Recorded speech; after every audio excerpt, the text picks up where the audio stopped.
Maka kita ini Bapak Ibu, kalau kepingin menjadi manusia yang berakhlak baik, niru Nabi Muhammad. Panutan paling baik sudah Nabi Muhammad. Tidak ada duanya.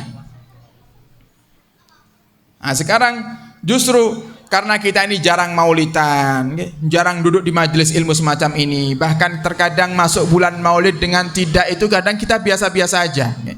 Bulan maulid dengan bulan-bulan sebelumnya kita anggap ya sama-sama aja. Padahal ini bulan penentu untuk kita menjadi umatnya Nabi Muhammad yang dicintai oleh Sayyidina Muhammad. Kenapa? Kalau kita Bapak Ibu dicintai sama Nabi, kita akan dapat syafaatnya. Kira-kira panjenengan iki kepengin mlebu swarga napa neraka kira-kira? Hah? Swarga. Caranya gimana? Caranya ya cari tiketnya. Nggih.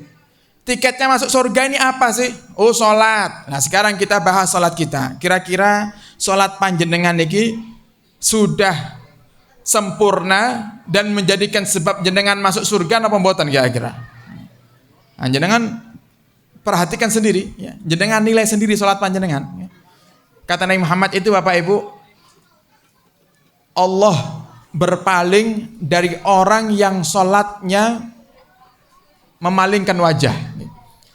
Kalau ada orang yang salat kok noleh gitu. Nggih, salat noleh. HP-ne muni situ ngetelepon nih. Nggih, noleh itu Allah langsung malas ngelihatnya. Allah langsung malas. Jangankan gitu, nggih. Ini Allah ini ibadah. Mungkin ada yang sebagai seorang guru di sini ya. Kalau ada santrinya jenengan lagi ngajar, santrinya ndak ngereken, pegel napa ta kira? Pegel, sakit hati, kurang ajar ya santrinya nggih. Aku ngajar ngangkat suara sampai suara habis ndak direken. Nah ini Allah ketika ngelihat kita salat kok kita noleh atau kita fokus kepada sesuatu yang lain, Allah langsung berpaling. Allah ndak mau lihat kita. Itu kalau kepala yang noleh. Bagaimana dengan hati kita yang selalu noleh di saat kita salat? Kenapa? Lisannya baca Fatihah, tapi hatinya coba. Lisannya baca Fatihah tadi salat Isya, hatinya mikir nanti maulidan di Masjid An-Nawawi berkatane apa ya? Nah, nggih. Lisannya salat, lisannya membaca rukun daripada arkanus shalah, tapi hatinya mikirin dunia.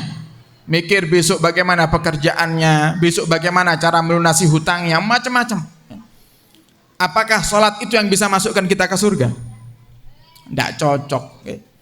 Orang cocok belas salat, tidak masuk kriteria salat yang bisa menggiring kita ke surganya Allah Subhanahu wa taala. Terus apa lagi? Puasa misalnya. Oh, Masya Allah, puasa Senin Kamis. Ramadan lengkap sempurna semuanya. Tidak pernah bolong Ramadannya. Tapi di saat puasa tidak mencoba untuk menahan diri dari hal-hal yang membatalkan pahala puasa, sia-sia. Nabi katakan, kam min saimin laisa lahu min siyamihi ilal ju' wal atas. Berapa banyak orang yang berpuasa tapi dia tidak mendapatkan apa-apa kecuali lapar dan haus saja. Pahala tidak dapat. Kenapa? Puasa masih ngomong kotor. Puasa masih melihat yang haram. Puasa masih nyakiti istri. Si istri puasa masih kurang ajar kepada suaminya. Percuma semuanya. Nah, apakah puasa itu yang bisa menjadikan kita ahli surga? Tidak cocok, tidak masuk kriteria. Nama malih sedekah. Wah, sedekah sekarang ini apalagi nggih? Belum masuk kotak amal, difoto dulu sedekahnya. Nggih. Wis apa Jumatan, nggih. Halo, aku sedekah 50.000, nah, difoto, cekrek, alhamdulillah ya Allah. Tulisannya tuh wah seakan-akan baik tulisannya. Alhamdulillah ya Allah. Jumat ini bisa sedekah 50.000. Wah, seakan-akan bersyukur, tapi niatnya supaya orang lain tahu kalau dia ahli sedekah. Ditolak sama Allah SWT. Hanya satu Bapak Ibu, amaliyah yang jika kita kerjakan dalam keadaan apapun hati kita, sekotor apapun hati kita, tetap Allah terima. Sholawat kepada Sayyidina Muhammad sallallahu alaihi wasallam. Riya sekalipun, pamer sekalipun, sholawat panggah diterima oleh Allah Subhanahu wa taala.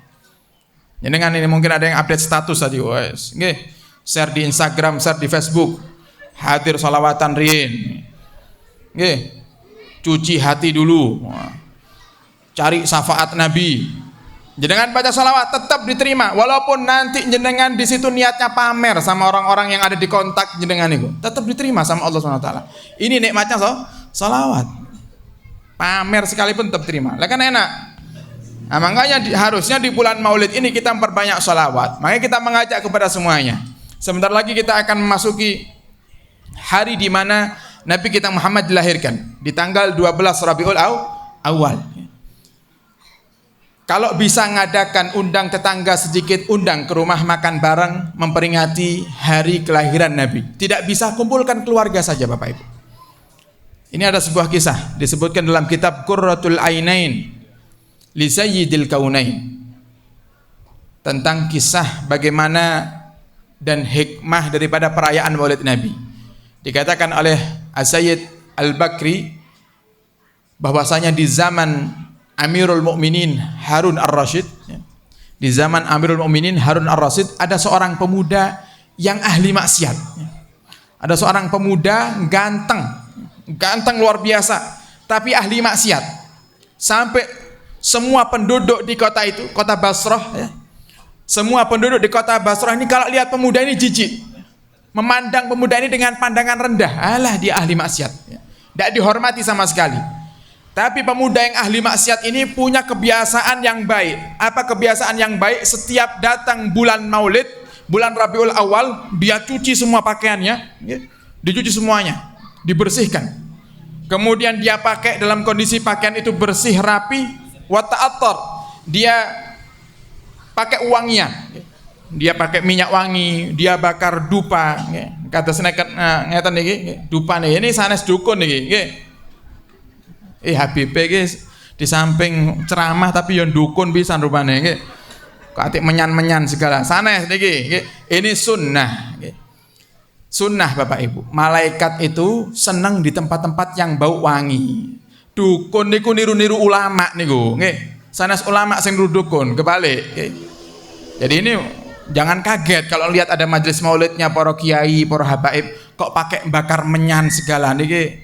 Dipikir dukun nyantet sinten niki.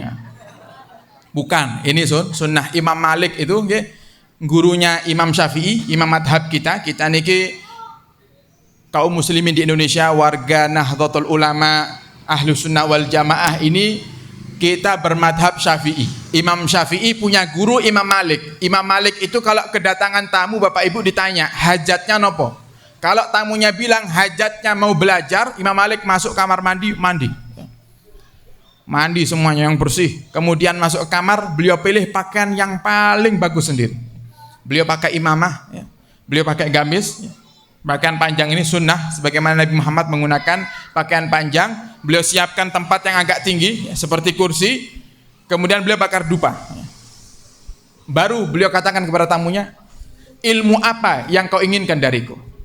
Saya kepingin ilmu hadis wahai imam. Baru buka hadis.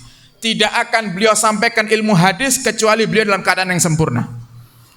Habis mandi, makanya termasuk mandi sunnah itu mandi ketika mau hadir majelis ilmu. Bukan hanya mandi yang kita hafal, mandi lek ndak mandi junub, mandi Jumat. Wis namung kalih niku tok wis. Dipikir lainnya ndak ada. Banyak mandi sunnah itu banyak. Mandi Idul Fitri, Idul Adha itu sunnah. Mandi ketika malam habis bangun tidur malam itu juga dianjurkan mandi. Bahkan sebagian ulama mengatakan mandi lewat jam 12 malam bikin awet muda. Oke. Mandi lewat jam 12 malam bikin awet muda. Wis ora usah tuku bedak-bedak sing larang-larang, Bapak Ibu. Nggih. Mandi tengah malam. Jam 1 mau tahajud mandi. Itu bikin kita awet muda. Kalau di bawah jam 12 itu tidak baik. Di atas jam 12, sepertiga malam terakhir.